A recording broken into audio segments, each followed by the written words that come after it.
నిరాశ చీకటి.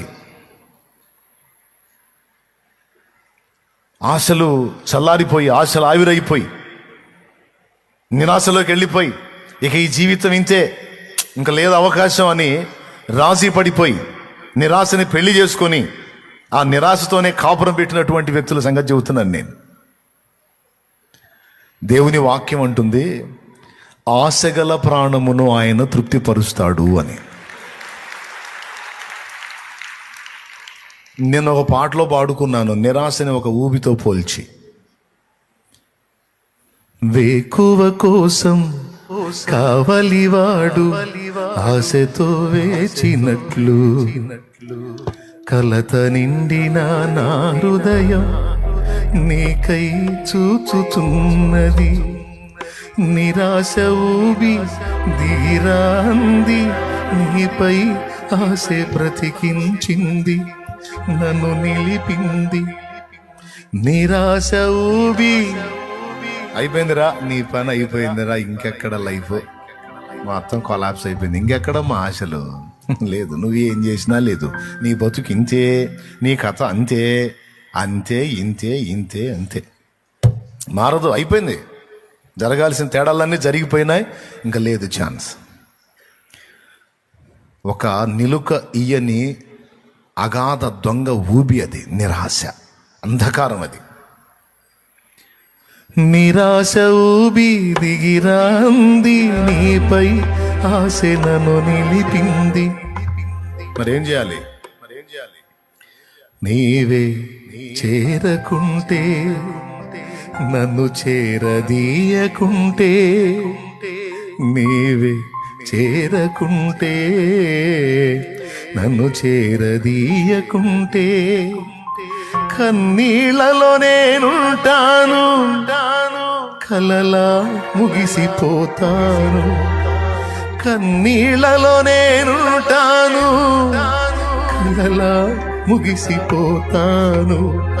యేసు నీ కోసం వెదికే నా ప్రాణం, నా తండ్రి నీ కోసం ఈనారాటం.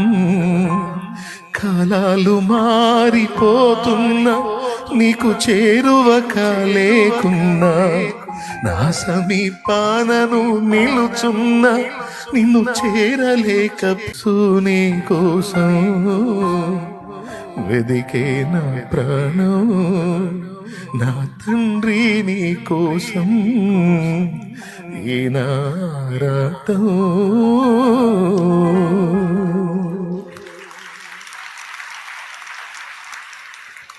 ఈ నిరాశ దెబ్బ తగిలి గాయపడ్డవాళ్ళలో నేను ఒకడిని. కొన్నిసార్లు అసలు కారణమే ఉండదు, అంతా బాగానే ఉంటుంది, కానీ ఎందుకు వచ్చిందో అర్థం కాదు నిరాశ. ఎక్కడో దిగిపోతున్నట్టు, ఏదో అయిపోతున్నట్టు. మీకుందా ఈ లక్షణం? హోమియో తత్వశాస్త్రంలో అదొక వ్యాధి. స్తోత్రం. కొంచెం హోమియో పుస్తకాలు చదువుతాలే నేను. ఈ శూన్యంలోకి దిగజారిపోవటం, ఈ నిరాశలో కృంగుబాటులోకి వెళ్ళిపోవటం హోమియో తత్వంలో ఒక జబ్బు, అది ఒక రోగం. దానికి కూడా మందులు రాసి పెట్టారు వాళ్ళు. మనం ఆ మందులేం మింగాల్సిన అవసరం లేదులే, కానీ మనకు ఒక మందు ఉంది, అది దేవుని యందలి విశ్వాసము. నాకు అర్థమైందండి, దాదాపు 10,000 మంది ఆత్మలు రక్షించబడి ఒక 8,000 నుంచి 10,000 మంది సంఘం. అంత సంఘానికి కాపరి.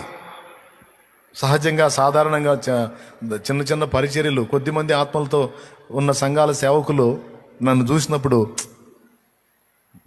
చాలేమన్నా సూపర్ రా, బా ఎన్ని ఆత్మల రక్షణలో నడిపించాడు, అసలు పరిచర్య మామూలుగా బయట నుంచి చూసేవాడికి మామూలుగా ఉండదు.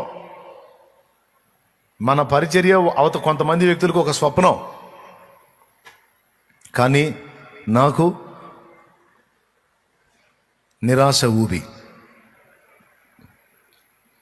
మెయిన్ ఒకటే, ప్రారంభంలో నేను నీతో ఉన్నాను, నువ్వు నాతో ఉన్నావు, మన మధ్య ఉన్న అనుబంధం అది వేరే లెవెల్లో ఉంది. ఇప్పుడు ఈ పని, పరిచర్య, భారాలు, బాధ్యతలు అనే ఏర్పడి నీకు నాకు మధ్య పెద్ద అగాధం ఏర్పడ్డట్టుంది ప్రభువా. అవతలి ఒడ్డు నువ్వు కనపడుతున్నావు, దగ్గరలోనే ఉన్నావు, నిన్నొచ్చి అందుకోలేకపోతున్నాను. కాలాలు మారిపోతున్నాయి, సంవత్సరాలు దొర్లిపోతున్నాయి, నీకు చేరువు కాలేకపోతున్నాను, నిన్ను చేరలేకపోతున్నాను. నాకు అన్నిటికంటే బాధాకరం మన వైవాహిక తొలి ప్రేమ. నేను ఈరోజు కలిగి లేను అనేది గుర్తించి కృంగిపోయాను. ఆ వేదన నన్ను ఎక్కడికి తీసుకెళ్ళిందంటే, అంటే అది నేను అనుభవించిన వాటికి నాకు అర్థమైంది, కానీ మామూలు వాళ్ళకి ఇది అర్థం కాకపోవచ్చు. నేను చేయగలిగింది ఏమి లేదు. నా మెట్టుకు మీరు కూడా వచ్చినప్పుడు ఆ ఫీలింగ్స్ మీకు అర్థమవుతాయి. స్తోత్రం, హల్లెలూయా. ఆ వేదంలో దేవునితో నేను పలికిన ప్రార్థనే ఆ పాట. అదొక అంధకారం, అదొక చీకటి.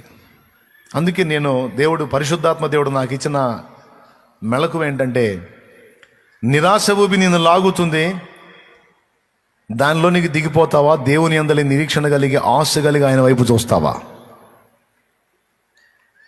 అప్పుడు మళ్ళా 2వ చరణంలో పాడుకున్నా, తొలకరి కోసం భూతలమంతా ఆశతో ఆశతో ఆశతో.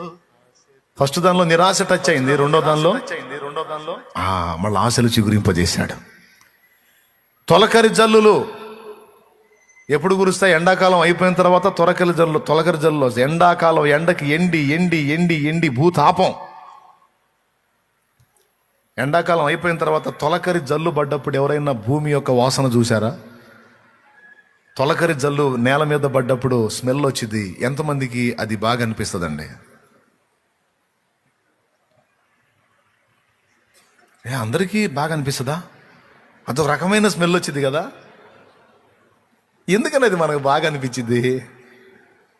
ఆ మట్టి వాసన ఎందుకు మనకు అంత బాగా అనిపించింది అంటే, మనం కూడా మట్టే కాబట్టి. దేవునికి స్తోత్రం కలుగును గాక, హల్లెలూయా.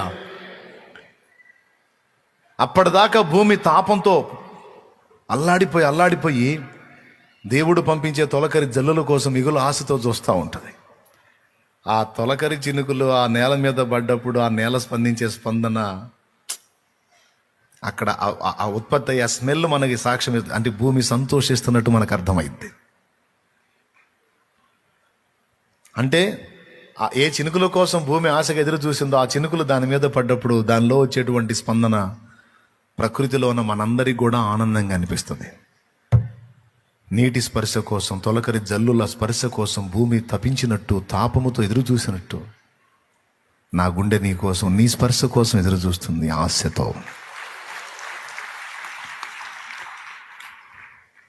నిరాశ అనేది మరి వేరే వాటి విషయంలో రావడానికి లేదు నాకు. ఎందుకంటే నేను శరీర సంబంధమైన విషయాల గురించి పట్టించుకునే రకం కాదు.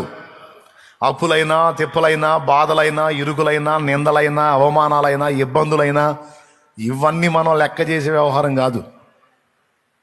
ఎందుకంటే శ్రమల రూపంలో భౌతికంగా నాకు ఎదురవుతున్నవన్నీ కూడా మరో రూపంలో ఉన్న దీవెనలు. నాకు తెలుసా సంగతి.